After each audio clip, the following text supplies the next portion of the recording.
Last class में हमने क्या देखा था?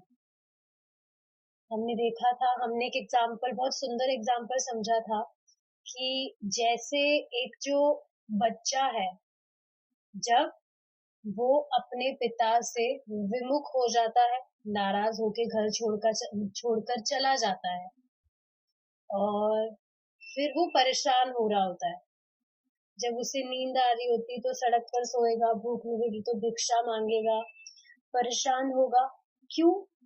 क्योंकि वो ये भूल चुका होता है कि उसके जो पिता हैं वो सर्व समर्थ थे, बहुत धनवान थे। तो पागलपन के कारण, विस्मृति होने के कारण, मतलब भूल जाने के कारण वह परेशान होके इधर-उधर भटकता रहता है, दुखी होता रहता है। लेकिन यदि उस बच्चे को बता दिया जाए कि तुम बिना मतलब परेशान हो रहे हो, तुम्हारे जो पिता हैं वो तो धनवान है, बहुत धनवान है, बहुत शक्तिशाली है, तो फिर तुम्हें परेशान होने की क्या जरूरत है? क्यों ना तुम अपने पिता के पास लौट जाओ। तो ये एग्जाम्पल हमने डिस्कस किया था, तो फिर अब हम आगे देखेंगे। देखिए, आगे हमने क्या डिस्कस किया था कि जिस व्यक्ति की चेतना पर्याप्त रूप से विकसित है और जो बुद्धिमान है, वह प्रश्न करता है कि वह क्यों दुखी है। तो जैसे उस बच्चे का एग्जाम्पल ही लेते हैं, वो बेचारा परेशान हो रहा है, घूम रहा है इधर उधर से, बिना मतलब की परेशानी में अपने आप को परेशान कर रहा है।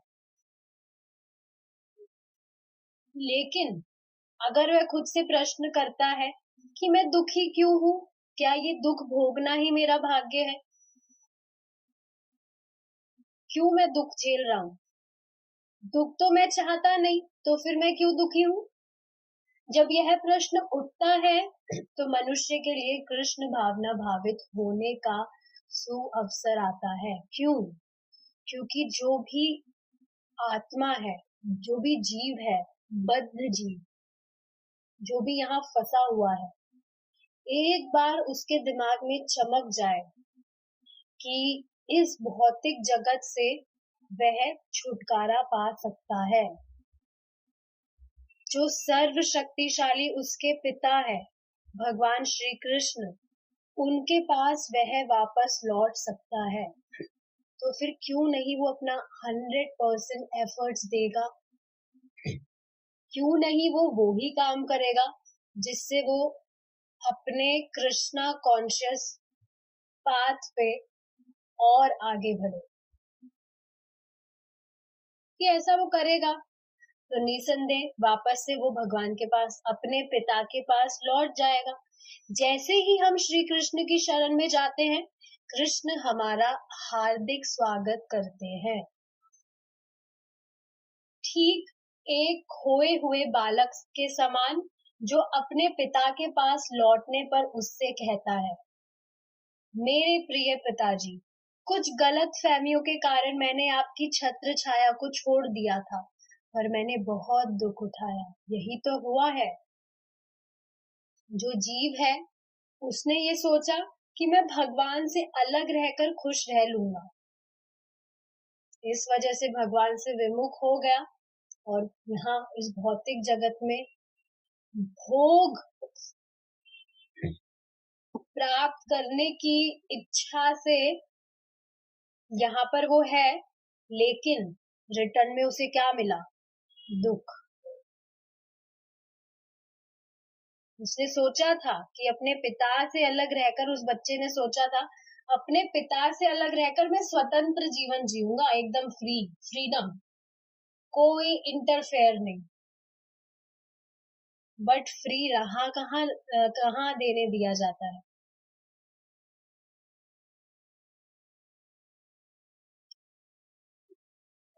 तो जैसे ही उसने अपने पिता की छत्र छाया को छोड़ दिया था, बहुत दुख उठाया उसने। अब मैं आपके पास लौट आया हूँ। पिता अपने पुत्र को गले से लगाकर कहता है, मेरे प्रिय पुत्र, आओ, जब से तुम बिछड़े हो मैं तुम्हारे लिए बहुत व्याकुल था। देखिए, ये बात हम जब पढ़ रहे हैं प्रैक्टिकली भी तो ऐसा ही होता है। आप सोचिए, जो भी पेरेंट्स हैं, उनके जो बच्चे हैं, उनसे नाराज होकर कहीं चले जाए तो कितना दुख होता है पेरेंट्स को। कहाँ वो जो भी ये बिछड़ाव है इसको सहन कर पाते हैं। मोह की बात नहीं है यहाँ, प्रेम ही तो होता है हमें बच्चों से।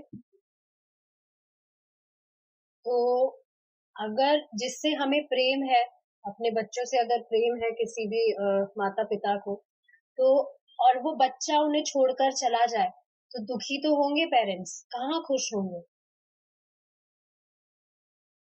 तो यही चीज है, कृष्णा इज नॉट हैप्पी कि हम यहाँ पर है।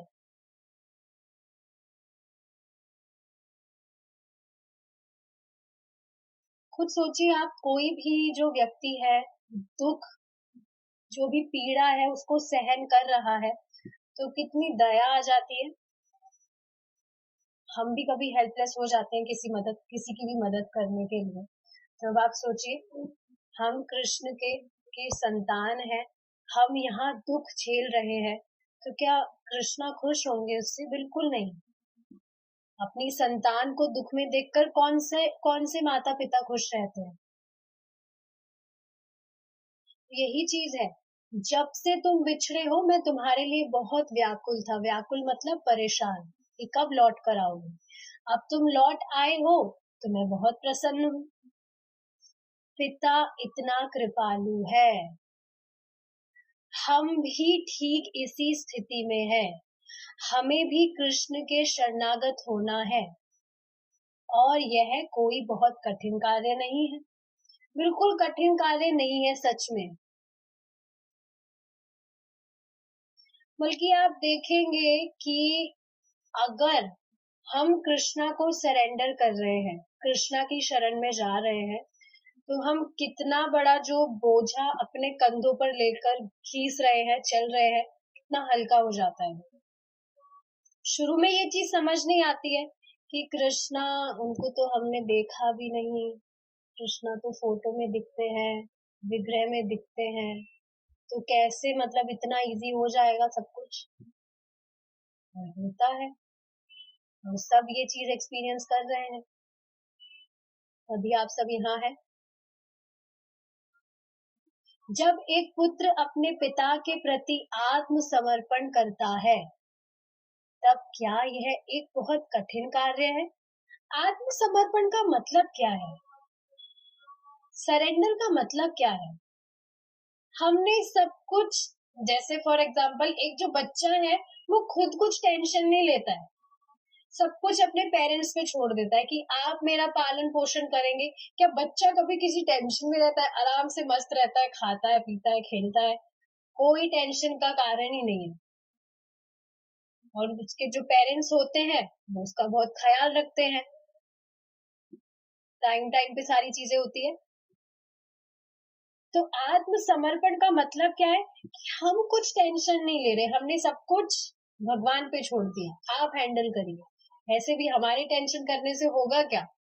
हम तो कंट्रोलर है नहीं, हमारे हिसाब से चीजें वैसे भी कंट्रोल नहीं होती है। तो कैसे ये बहुत कठिन कार्य हुआ? ये तो बल्कि बहुत इजी चीज है। और टेंशन फ्री कौन नहीं होना चाहता है? बस ये चीज है, एक बार ये चीज समझ आ जाए तो व्यक्ति व्यक्ति की फिर चांदी ही चांदी है। शुरू में ये चीज समझ नहीं आती है, ये दिक्कत का कारण है। इस वजह से लोग कर नहीं पाते हैं सरेंडर। पर एक बार ये चीज समझ में आ जाए तो फिर पीछे मुड़ने का तो कोई स्कोप ही नहीं है, फिर आगे ही आगे बढ़ेगा व्यक्ति। यह एक नितांत स्वाभाविक बात है, और पिता सदैव अपने पुत्र का स्वागत करने के लिए तैयार रहता है। कोई नई चीज तो नहीं है ये। पिता खुद चाहता है कि जो बच्चा है वो सिर्फ उन पे ही आश्रित रहे। पिता खुद नहीं चाहते कि वो कहीं इधर-उधर भटके। चाहते हैं क्या कोई भी सामान्य ही बात कर रही हूँ मैं, सामान्य व्यक्ति की ही बात कर रही हूँ कि क्या कोई पिता चाहते हैं कि जो उनका बच्चा है, वो किसी पड़ोसी पे आश्रित रहे? बिल्कुल नहीं। यही तो चाहते हैं कि हमारे बच्चे हैं, हम पर आश्रित रहे। इस वजह से जो कृष्णा है, कृष्णा सिर्फ यही चाहते हैं कि हम सिर्फ उनके शेल्टर में रहें, उनकी शरण में रहें हम, कहीं और ना जाएँ, किसी और देवी-देवताओं की उपासना हम ना करें। कृष्णा चाहते हैं कि हम उनकी शरण में ही रहें। कुछ भी अगर हम किसी भी चीज़ को लेकर परेशान हैं, हमारी कोई मटेरियल डिज़ायर भी है, तो भी हम वो भगवान से ही माँग के पूरी करें। ऐसा नहीं है कहीं और जाए। इसका एग्ज़ाम्पल मैंने दिया था, प्रैक्टिकल एग्ज़ाम्पल है, प्रभु जी ने बताया था कि एक डिवोटी थे, डिवोटी हैं, तो उनके पास पहले बहुत धन था, अच्छी लक्ष्मी थी, तो बहुत बढ़िया डोनेशन देते थे वो टेम्पल में। लेकिन बीच में क्या हुआ, उनका जो बिज़नेस है वो डाउन हो गया, तो वो डेली टेम्पल जाकर भगवान को कहते थे, मेरा पैसा मुझे लौटा दो, मेरा पैसा मुझे लौटा दो, भगवान को कहते थे वो लोग। बाद में अब उनकी ऐसी स्थिति हो गई, इतना मतलब उनके पास लक्ष्मी है कि संभाल नहीं पा रहे। तो इससे समझ क्या आता है कि भक्त अगर परेशान भी है, तो भगवान के पास ही जाएगा वो, कहीं इधर-उधर नहीं जाएगा। अब उन्होंने ऐसा नहीं किया कि अब मैं मेरे धन की कमी आ गई तो वो गणेश जी की पूजा करने लग रहे हैं या किसी और देवी देवताओं की उपासना करने लग रहे हैं, नहीं, भगवान से ही मांगे। भगवान भी यही चाहते हैं, कुछ भी परेशानी है उनके पास ही जाकर हम मांगे, भगवान पूरी भी करते हैं। जिस तरह से माता पिता ये नहीं चाहते, सामान्य बात कर रही हूँ, कि उनका बच्चा कहीं और किसी और पर आश्रित हो, वो नहीं चाहते कि किसी आस पड़ोसी से जाकर वो कुछ मांगे, नहीं चाहेंगे ना, चाहेंगे कि हम पर ही आश्रित हो, कुछ भी चाहिए हमसे मांगे। उसी तरह से भगवान भी यही चाहते हैं कि हम पूरी तरह से उन पर आश्रित हो, किसी भी चीज को लेकर।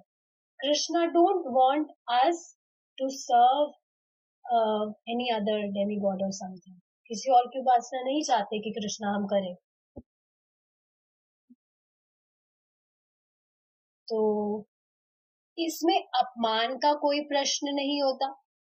तो स्वाभाविक बात है, अगर कोई बच्चा अपने पेरेंट्स पे आश्रित है तो इसमें अपमान कैसा है कि बच्चे का बहुत बड़ा अपमान हो जाएगा, अपने पेरेंट्स पे आश्रित हो रहा है, नहीं, ऐसा कुछ भी नहीं होता है। तो ये चीज समझने वाली है। यदि हम अपने परम पिता के समक्ष नतमस्तक होकर उनके चरणों को छुए, तो ना तो हमें कोई हानि है और ना यह कुछ कठिन है। एक और इंटरेस्टिंग चीज आपको पता है क्या है?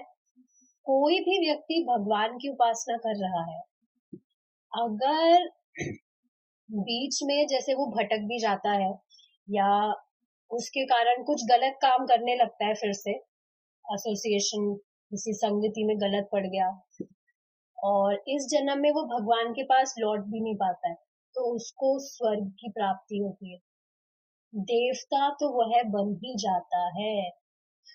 तो समझने की क्या बात है, जो भी भगवान की भक्ति कर रहा है उसमें हानि कुछ भी नहीं है, लाभ ही लाभ है, कैसे भी करें। तो शुरू में कैसी भी चेतना से वो भगवान की भक्ति करे, बस करे, धीरे धीरे भगवान अपने आप बुद्धि देने लगते हैं। तो ना तो हमें कोई हानि है और ना ये कुछ कठिन है। वास्तव में यह हमारे लिए गौरव की बात है, हम ऐसा क्यों ना करें। सच में ये बहुत प्राउड वाली चीज ही तो है। आप कभी मेडिटेट करके देखिएगा कि आप किन की उपासना कर रहे हैं। कोई साधारण व्यक्ति की उपासना नहीं कर रहे हैं आप। कृष्णा इज सुप्रीम, सुप्रीम का अर्थ क्या होता है? जिनके परे कुछ नहीं है। ऐसे भगवान की उपासना कर रहे हैं हम। कमी तो कभी कुछ हो ही नहीं सकती है। ऑफ कोर्स ऐसा नहीं है, देखिए भगवान जो है वो इंटेलिजेंट है। Krishna is not foolish. इसका अर्थ क्या है कि हमारी जो नीडफुल है भगवान सिर्फ उसको पूरा करते हैं। क्यों? क्योंकि अगर हमारी नीड्स से ज्यादा हमारी मतलब इच्छाओं की अगर पूर्ति होने लगी तो फिर भक्ति से तो भटकेगा ही ना इंसान। तो जो भी हमारे लिए ठीक होता है भगवान उसको फुलफिल करते हैं। लेकिन अब आप डेमीगॉड्स को देखिए, उनकी उपासना करते हैं, आप देखेंगे उनके जो उपासक है ज्यादातर, सारों की बात नहीं कर रही हूँ, ज्यादातर राक्षस ही निकलते हैं। देखिए आप शिव जी के उपासक जो है ज्यादातर राक्षस ही तो निकले हैं, दानव। और बाद में फिर वो उनको ही परेशान करते हैं। पहले वरदान ले लेते हैं फिर बाद में उन्हीं को परेशान करते हैं। लेकिन भगवान ऐसा नहीं करते हैं। भगवान हमारी भक्ति के लिए जो अच्छा होता है उसी को पूरा करते हैं। लग सकता है कि ये तो हमारे लिए अच्छा नहीं है, हमारे साथ अच्छा नहीं हो रहा है, ये तो बाद में आगे जाके पता लगता है कि कितना अच्छा है। और ये सिर्फ कहने वाली बात नहीं है, सच में मैंने तो कई बार ये चीज ऑब्जर्व की है। कई बार कोई चीज होती है, मुझे लगता है पहले की बात है, अब तो ऐसा कुछ नहीं है, काफी सारी चीजें होती थी, समझ नहीं आता था ये हो क्या रहा है, ये तो सही नहीं लग रहा है। पर जब जैसे टाइम निकलता था आगे जाके समझ आता था, अरे ये तो बहुत अच्छा हुआ।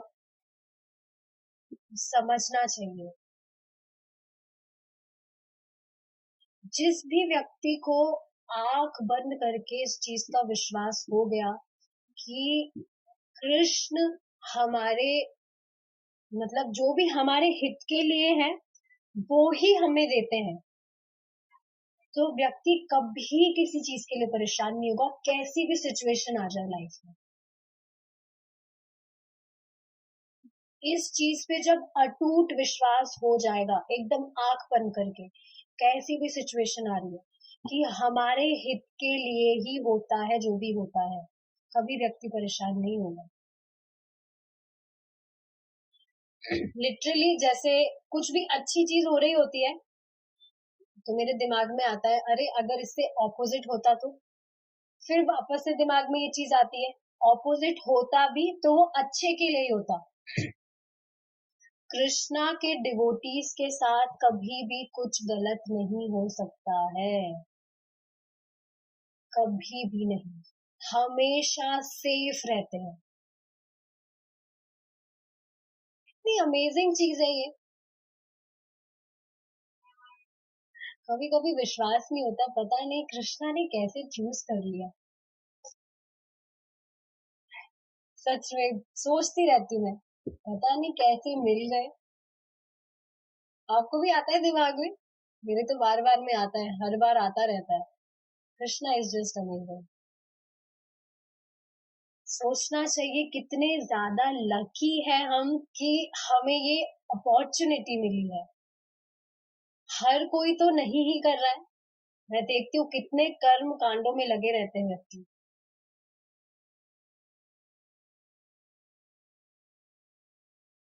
और देखिए हमें तो कुछ एक्स्ट्रा करने की जरूरत नहीं होती। सबसे अमेजिंग चीज क्या है, कुछ भी एक्स्ट्रा चीजें जो पहले कर रहे थे बिना मतलब की एमलेसली वो हट गई। कितनी अमेजिंग चीज है, सर का दर्द अपने आप खत्म हो गया आधा। आधी चीजें नहीं तो करनी पड़ती थी एमलेसली कि हाँ ये कर रहे हैं बोल रहे हैं घर वाले तो करो। कृष्णा की शरण में जाने से हम तुरंत उनकी सुरक्षा में आ जाते हैं। जैसे ही व्यक्ति ने भक्ति करना स्टार्ट किया, कृष्णा उसको अपनी गोद में बिठा लेते हैं। बिल्कुल मजाक की बात नहीं है ये। कृष्णा के डिवोटी हमेशा सुरक्षित रहते हैं। और समस्त तापों से छुटकारा पा जाते हैं जब मुक्त हो जाते हैं। अभी तो यहाँ है तो झेलना पड़ता है। एक और चीज बताएं आपको,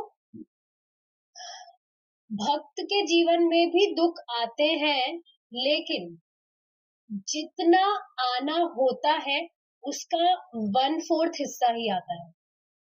मतलब जहां पर गर्दन कटने वाली होती है वहां सिर्फ उंगली कट के रह जाती है।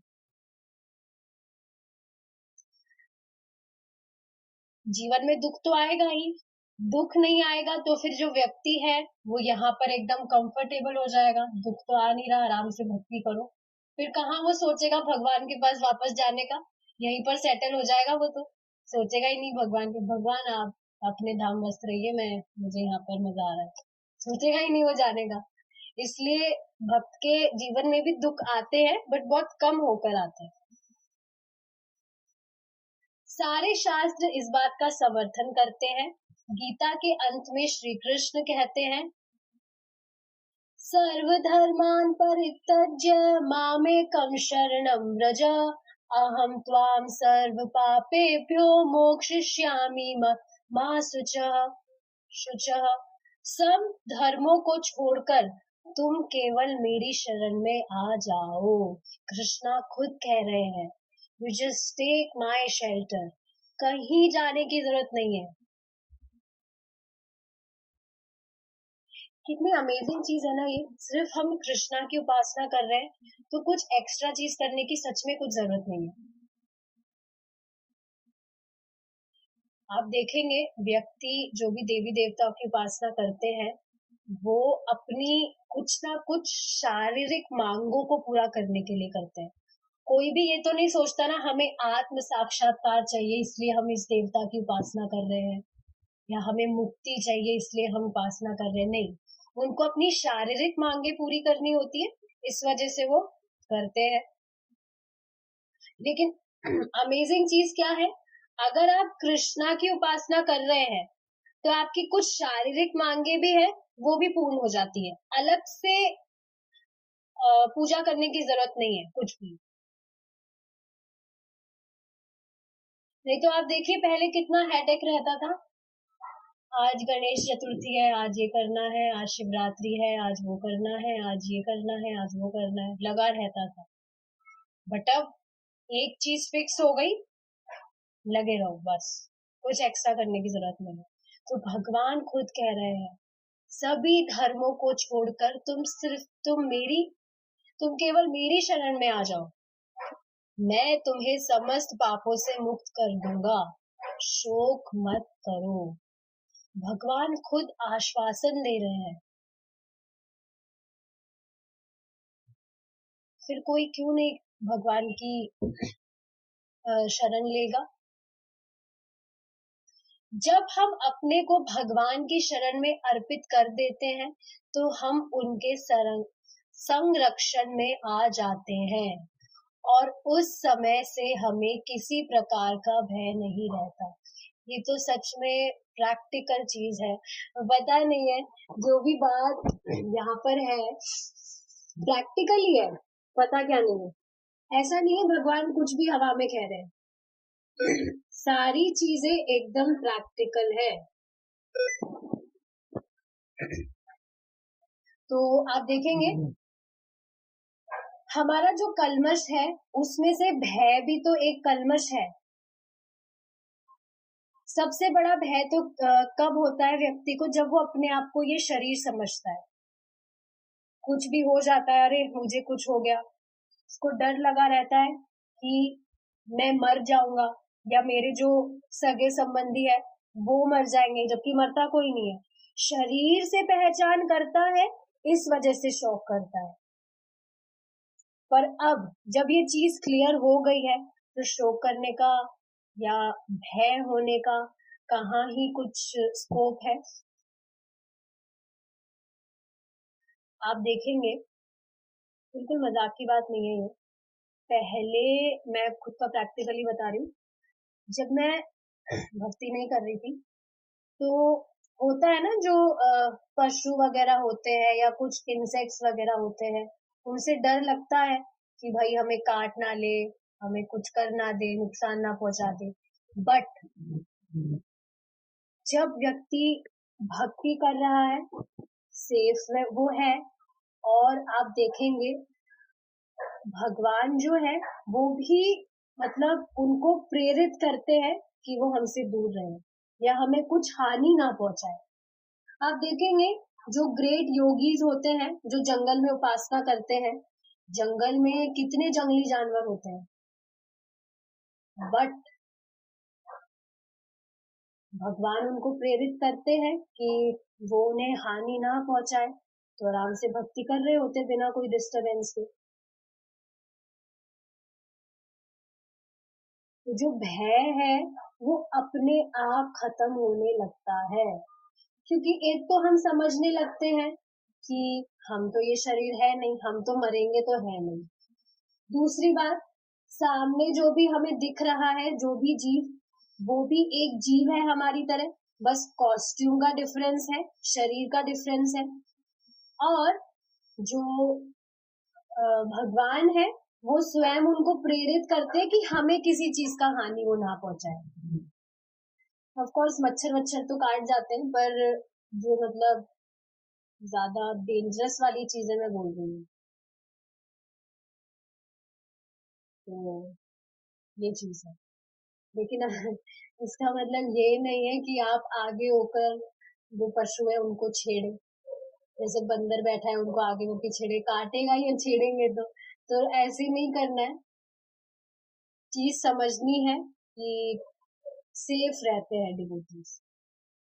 जब बालक अपने माता पिता की सुरक्षा में होते हैं तो वह निर्भय होते हैं, क्योंकि वह जानते हैं कि उनके माता पिता उन्हें कोई हानि नहीं पहुंचने देंगे। ये तो प्रत्यक्ष चीज है।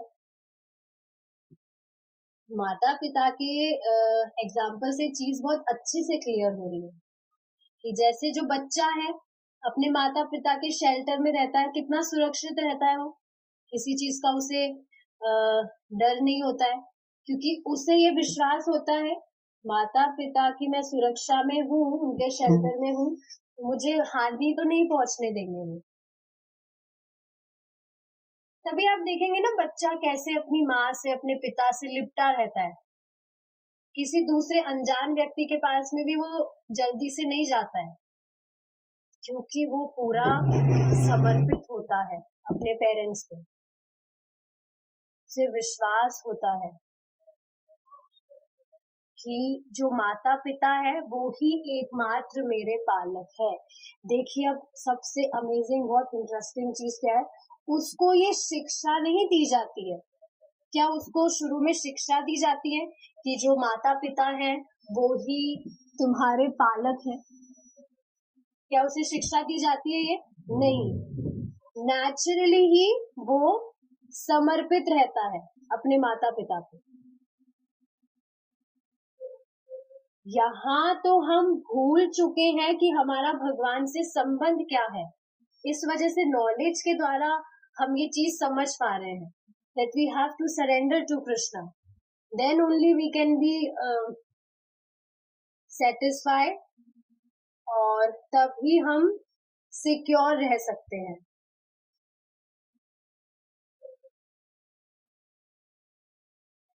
मामेव ये प्रपद्यन्ते, कृष्ण प्रतिज्ञा करते हैं कि जो उनकी शरण में आ जाता है उसके लिए भय का कोई कारण नहीं रहता। कितनी मतलब ये जो भी व्याख्या हो रही है मन को कितनी शीतलता प्रदान कर रही है, कितनी शांति हो रही है कि स्वयं भगवान ये चीज बोल रहे हैं, कोई और नहीं, स्वयं भगवान, कि जो भी उनकी शरण में आ जाता है उनके लिए भय का कोई कारण ही नहीं रहता है। सच में क्या ही कारण है? भगवान की शरण में जो व्यक्ति चला गया है, भय का क्या कारण है? शेल्टर उसने ले लिया है, प्रोटेक्टेड है वो। जैसे आप देखेंगे जो मिलिट्री में जो भी आर्मी होते हैं, आर्मी बॉयज, तो उनको जब कुछ भी खतरा होता है तो वो एक पर्टिकुलर कुछ भी शेल्टर में छुप जाते हैं और कुछ समय के लिए वहां पर वो सेफ रहते हैं। वो तो फिर भी कुछ समय के लिए रहते हैं, एग्जाम्पल के लिए समझाने के लिए बताया है। तो जब हम कृष्णा के लिए हमेशा का कृष्णा का जब हम शेल्टर ले लेंगे तो कहाँ भय का कारण रहेगा, हमेशा हम सेफ रहेंगे।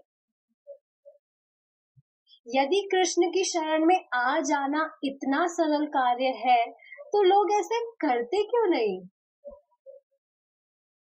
उल्टे अनेक लोग ईश्वर के अस्तित्व को ही चुनौती देते हैं और दावा करते हैं कि प्रकृति और विज्ञान ही सब कुछ है, भगवान कुछ नहीं। इसमें प्रभु जी की एक चीज बता रहे थे, उनका मैं लेक्चर सुन रही थी कि क्या ऐसा कहा जाता है, कोई भी जो व्यक्ति है वो यही तो कहता है, उसकी जो भी आइडेंटिटी होती है उससे वो क्या बताता है, क्या आइडेंटिटी बताता है कि ये मेरे पिता है। क्या वो ऐसे कहता है कि मेरे पिता तो निर्विशेषवादी है, उनका कोई आकार नहीं है, उनकी ना कोई आंख है, ना उनकी कोई कान है, ना हाथ है, ना पैर है। ऐसा तो नहीं होता है, आकार होता है, उनका एक फॉर्म होता है। या ऐसे भी नहीं कहता कि मेरे तो जो पिता है वो सभी पिता है, किसी को भी मान लो, पिता तो एक ही होता है। उसी तरह से भगवान एक ही है और भगवान भी हमारी तरह व्यक्ति है, साधारण व्यक्ति नहीं है, बस दिव्य है भगवान। व्यक्ति का मतलब क्या है कि हमारी तरह उनकी भी इंद्रियां है, उनका सुंदर दिव्य शरीर है, लेकिन लोग क्या है, उनके अस्तित्व को चुनौती देते हैं, दावा करते हैं भगवान तो कुछ नहीं है तो सिर्फ एक ज्योति है, कुछ से कुछ बोलते हैं।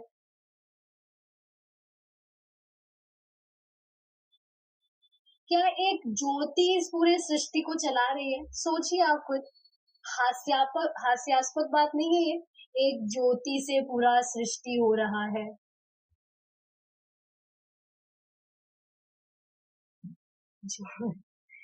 ज्योति तो कभी बुझ भी सकती है, तो फिर ये पूरा अंधकार में हो जाएगा, पूरी ये जो सृष्टि है, पूरा जो ब्रह्मांड है। कुछ भी लोग कहते हैं, ज्ञान में सभ्यता की ऐसी तथाकथित प्रगति का अर्थ यह है कि लोग अधिक अधिक पागल होते जा रहे हैं। रोग निर्मूल होने के स्थान पर अधिक अधिक बढ़ता जा रहा है। मतलब क्या है इसका, कि जैसे जैसे लोग समझ रहे हैं कि हम तो बहुत बड़े ज्ञानी हैं, हम तो बहुत बड़े क्वालिफाइड है, बहुत नॉलेज है, असल में वो बहुत ज्यादा पागल होते जा रहे हैं। पागल इन सेंस कि ठीक है, नॉलेज ले रहे हैं, जो भी मटेरियल नॉलेज है, लेकिन भगवान के अस्तित्व पे क्यों उंगली उठा रहे हैं। तो ये तो पागलपन ही है। जितना तुम भौतिक ज्ञान ले रहे हो, फिर वो ज्ञान का हुआ, वो तो अज्ञान है जो तुम्हें सही करने की जगह तुम्हें पागल बना रहा है। रोग सही होने की जगह क्या हो रहा है, रोग तो बढ़ रहा है। बल्कि लोग ईश्वर की चिंता नहीं कर रहे हैं, प्रकृति की चिंता कर रहे हैं। और प्रकृति का यही कार्य है कि त्रिविध तापों के रूप में उन्हें दुर्लती मारना। आप देखेंगे कि काफी सारे लोग होते हैं सस्टेनेबिलिटी फॉलो करते हैं, प्लास्टिक यूज नहीं करना है, नथिंग बैड इन दैट, करना चाहिए, लेकिन पूरा ही मतलब प्रकृति को फोकस कर रहे हैं। देखिए प्रकृति ठीक है, अच्छा है, सेफ करना चाहिए, एनवायरमेंट सेफ रखना चाहिए, लेकिन भगवान के बारे में चिंता ना करना ये तो गलत चीज है। होता है ऐसा, हम तो ये फॉलो करते हैं, बहुत हाइजीन चीज हम फॉलो करते हैं, प्लास्टिक यूज नहीं करते, कुछ भी, काफी सारी चीजें हैं, इसमें कुछ गलत नहीं है, करना चाहिए, बट भगवान के बारे में चिंता नहीं कर रहे, जिनसे सब कुछ आया है, तो ये तो सही चीज नहीं है। जबकि प्रकृति का कार्य क्या है, त्रिविध ताप से जो भी व्यक्ति है उसको कितना परेशान करती है, पीड़ा देती है, ये सब प्राकृत चीजें ही तो है। जो भी ताप है, आध्यात्मिक, आदि भौतिक, आदि दैविक, स्पेशली ये सब प्रकृति के द्वारा ही तो आते हैं।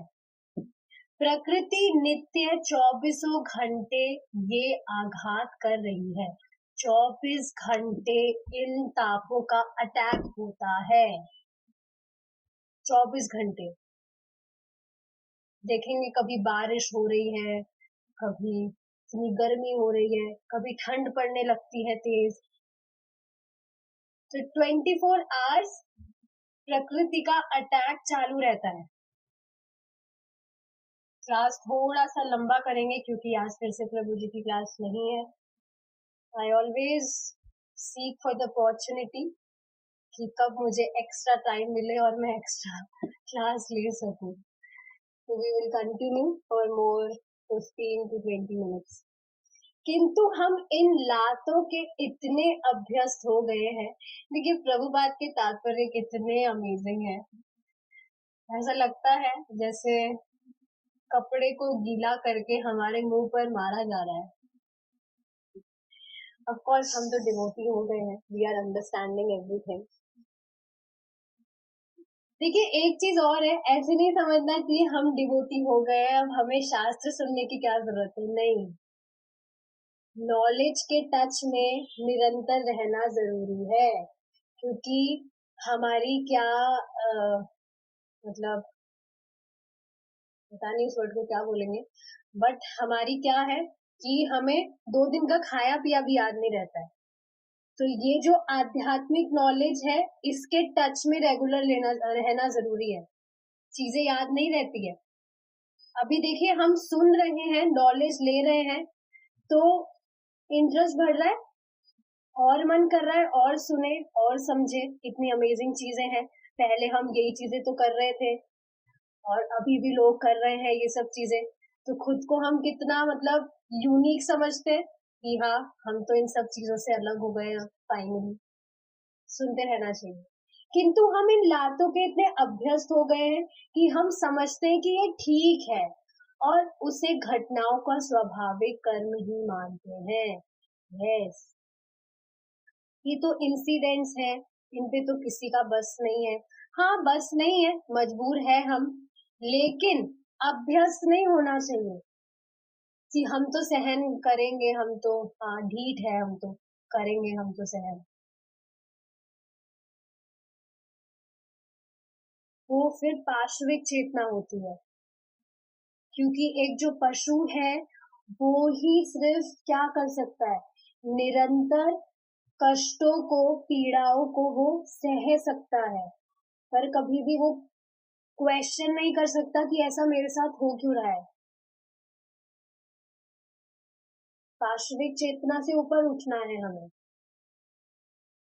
हम अपनी शिक्षा पर बहुत गर्व करते हैं, किंतु हम भौतिक प्रकृति से कहते हैं मुझ पर लाते जमाने के लिए मैं तुम्हारा बहुत कृतज्ञ हूँ, कृपया इसे जारी रखो। इसका मतलब क्या है कि व्यक्ति के साथ जो भी हो रहा है वो उसको इंसिडेंट समझ के उसे स्वीकार कर रहा है, उसके अगेंस्ट कुछ करने का वो ट्राई नहीं कर रहा कि कब तक चलेगा ये, क्या यही जीवन है। लिटरली लोगों के दिमाग में ये चीज नहीं आती है। वो यही समझते हैं कि हाँ यही जीवन है, ये तो सबके साथ ही होता है, इसका कुछ निवारण नहीं है। लोग सच में इस चीज को एक्सेप्ट करके बस फंसे हैं, लगे पड़े हैं जो कर रहे हैं उसमें, सोचते ही नहीं है कि इसके परे भी कुछ हो सकता है क्या। इस प्रकार भ्रांत होकर हम सोचते हैं कि हमने इस भौतिक प्रकृति को भी जीत लिया है। यस, आप देखिए ना अभी कितना कंपटीशन चल रहा है। किसमें कंपटीशन चल रहा है? ये जो पार्श्विक चीजें हैं, पार्श्विक हरकतें हैं, इनमें ही तो कंपटीशन चल रहा है। इनसे परे तो कुछ नहीं चल रहा है। कोई भी व्यक्ति कुछ भी काम कर रहा है भौतिकतावादी, उसका अल्टीमेट आप देख लीजिए क्या है लास्ट में। आहार, निद्रा, भय, मैथुन से ऊपर कुछ भी नहीं है। कोई भी कुछ भी कितना ही अर्निंग कर रहा है, इन 4 चीजों को सेटिस्फाई करने के लिए ही तो कर रहा है, कहाँ इसके ऊपर कुछ कर रहा है। और फिर समझता है कि हम तो बहुत बड़े बॉस हो गए हैं, हम तो बहुत बड़े हीरो हैं, हमारे जैसा तो कोई नहीं है। लिटरली लोग इसी कंपटीशन में लगे हैं और परेशान रहते हैं। भौतिकतावादी जो माताजीज है वो इसी में लगी रहती है, हमारी ड्रेस सबसे अच्छी होनी चाहिए, हमारा मेकअप सबसे अच्छा होना चाहिए, या ए टू जेड कुछ भी चीज है, हम श्रेष्ठ होने चाहिए। डिवोटीज को देखिए, क्या रखा है इन चीजों में, श्रेष्ठ बन के कर भी क्या लेंगे। एक अमेजिंग चीज पता है, आप जिस भी स्थिति में है, हमेशा आपसे कोई ना कोई व्यक्ति श्रेष्ठ होता है या आपसे कोई ना कोई व्यक्ति निम्न होता है। कोई भी व्यक्ति सर्वश्रेष्ठ या सर्वनिम्न नहीं हो सकता है। कोई भी जो व्यक्ति है उससे कोई ना कोई व्यक्ति हमेशा श्रेष्ठ मिलेगा ही या कोई ना कोई नीचे मिलेगा ही। तो क्या ही फायदा श्रेष्ठ बनने का, सर्वश्रेष्ठ तो ऐसे भी नहीं बन सकते, श्रेष्ठ तो कृष्णा है, उनसे श्रेष्ठ तो कोई बन भी नहीं सकता है।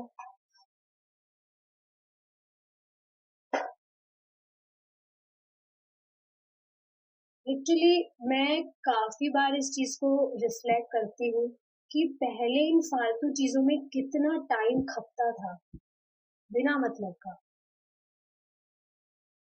बिना मतलब का। और अभी भी कुछ चीजें जब ऐसी हो जाती है which is not connected with Krishna, तो तुरंत बस मन में आता है, अरे कितना टाइम वेस्टिंग है ये, कितना टाइम कंज्यूमिंग है, हटाओ इसको, नहीं करना है हमें, तुरंत।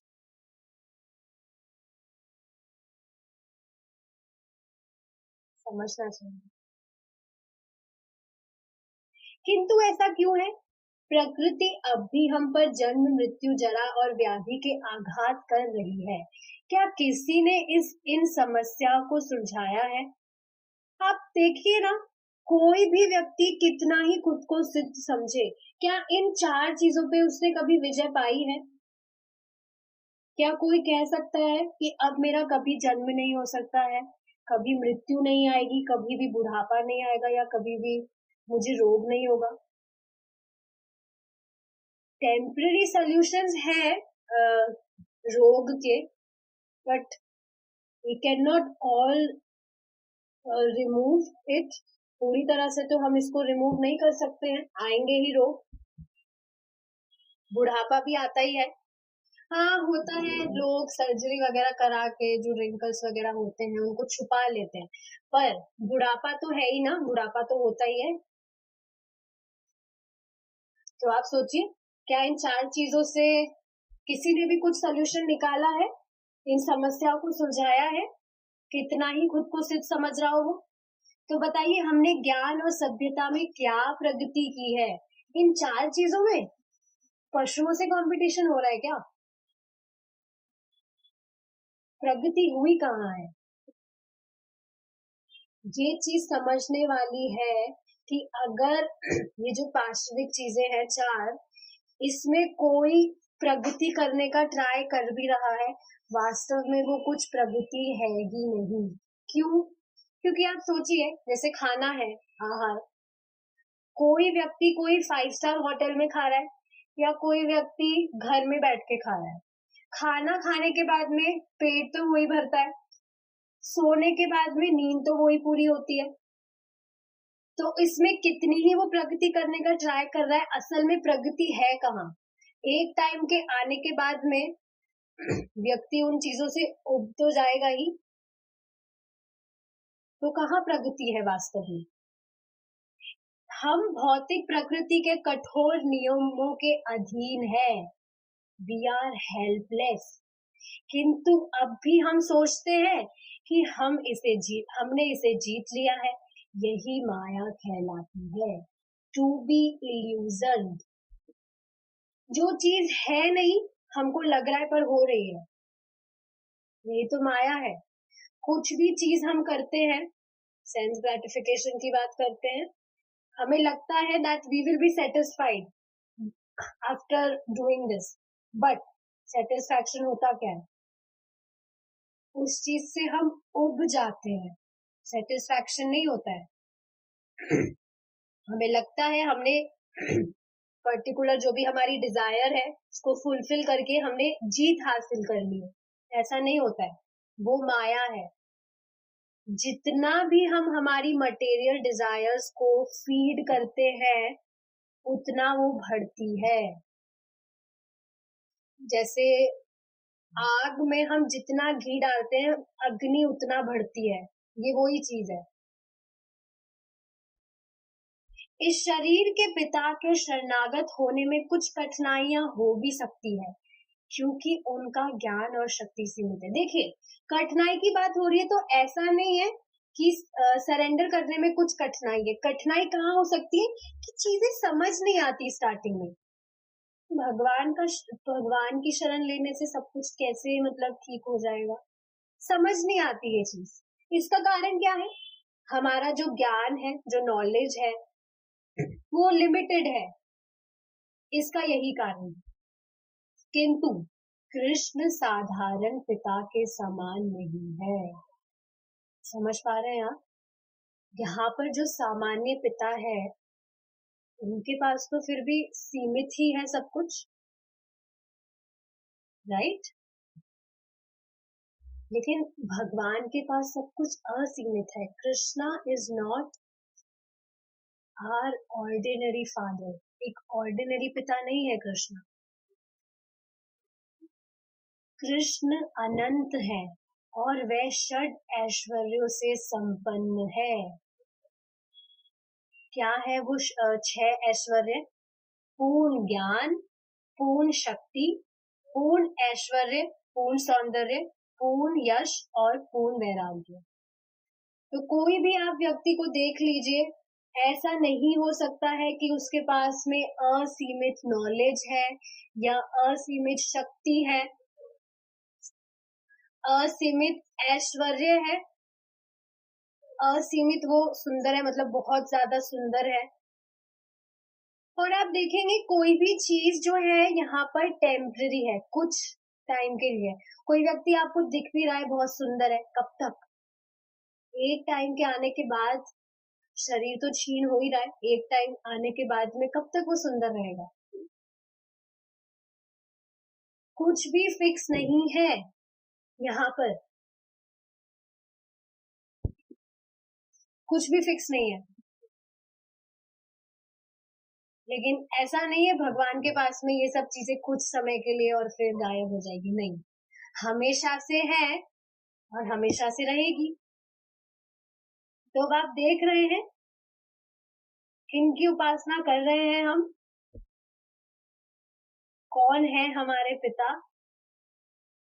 आप खुद सोचिए ना, कोई बच्चा, उसको पता लगे, उसको पता नहीं है ये चीज कि उसके पापा कौन है, वो ऐसे ही समझता है। पहली बात तो समझता नहीं था पापा है भी क्या, और बाद में पता लगे उसके पिता है और सर्व ऐश्वर्यों से परिपूर्ण है, कितना पागल हो जाएगा वो बच्चा। दुख, मतलब दुखी रहने का तो कोई रहेगा ही नहीं, उसके पास में कुछ भी कारण ही नहीं रहेगा।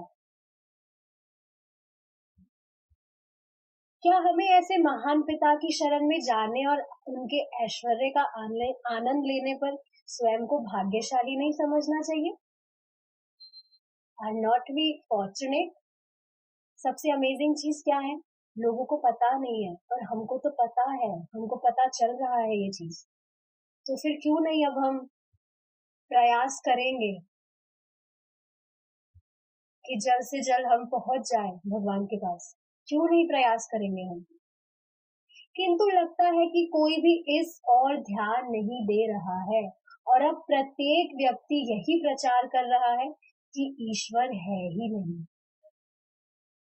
लोग ईश्वर की खोज क्यों नहीं करते? तो इसका जो डिस्कशन है, we will be continuing it in our next class. हमारा जो टाइम है वो पूरा हो गया है। All right. Thank you so much for joining and staying till end. We will meet tomorrow if Krishna is willing. Hare Krishna.